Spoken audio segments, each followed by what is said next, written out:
August 2014 English Senior Dictation. Ready? Start.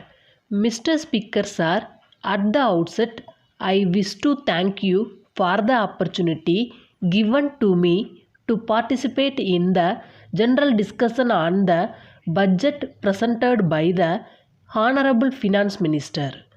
I am of the opinion that it would be good to deal with the major policy of the government which should be adopted in future for the welfare of the state.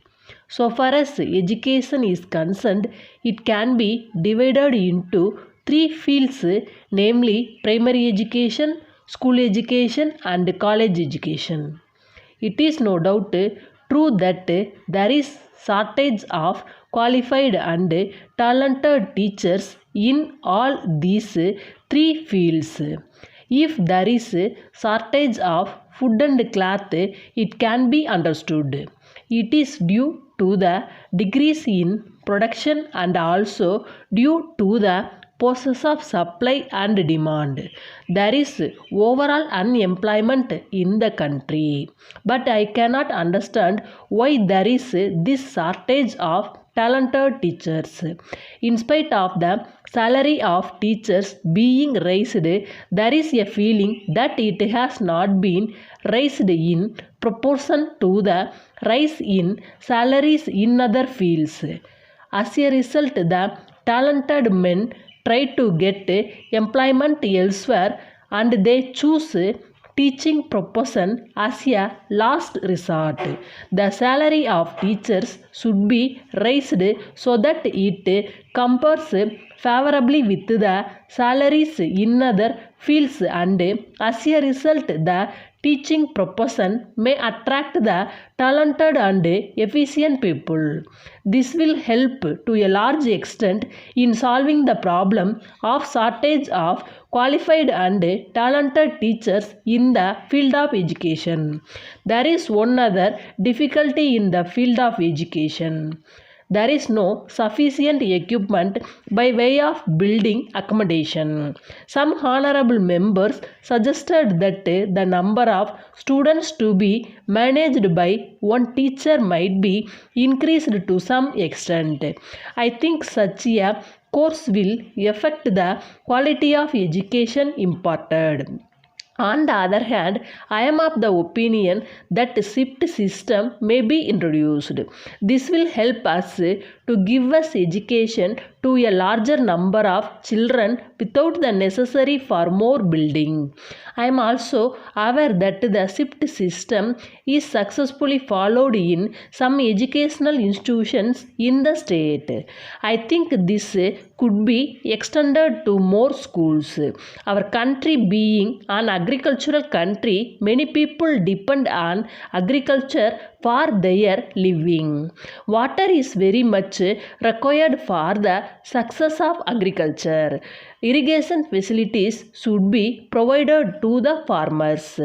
If they have to depend upon the monsoon rains for carrying on their agricultural operations, it will be difficult for them to stay in the agricultural professions for a long time.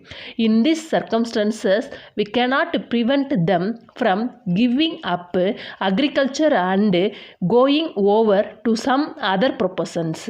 It is also possible for the government to give liberal assistance to them so that they may be able to dig borewells which will give them continuous supply of water.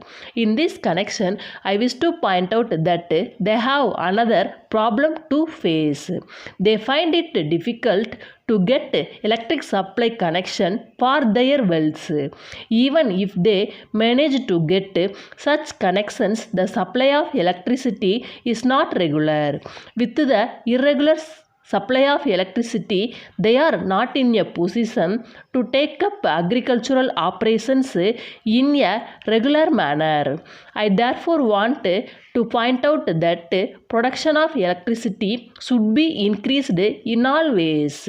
Also, electricity connections to agricultural pump sets should be given liberally.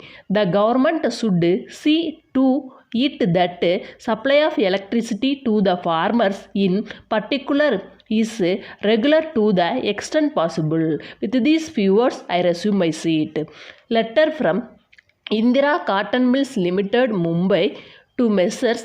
Raman and Company, Chennai. Dear sirs, with reference to your kind letter of 3rd instant, we are extremely sorry to ask for another extension of time to execute your order. When we asked for extension of time for the first time, there was strike by the workers which affected our production. Now that the labor problem has not yet been solved, the production has not reached its optimum level.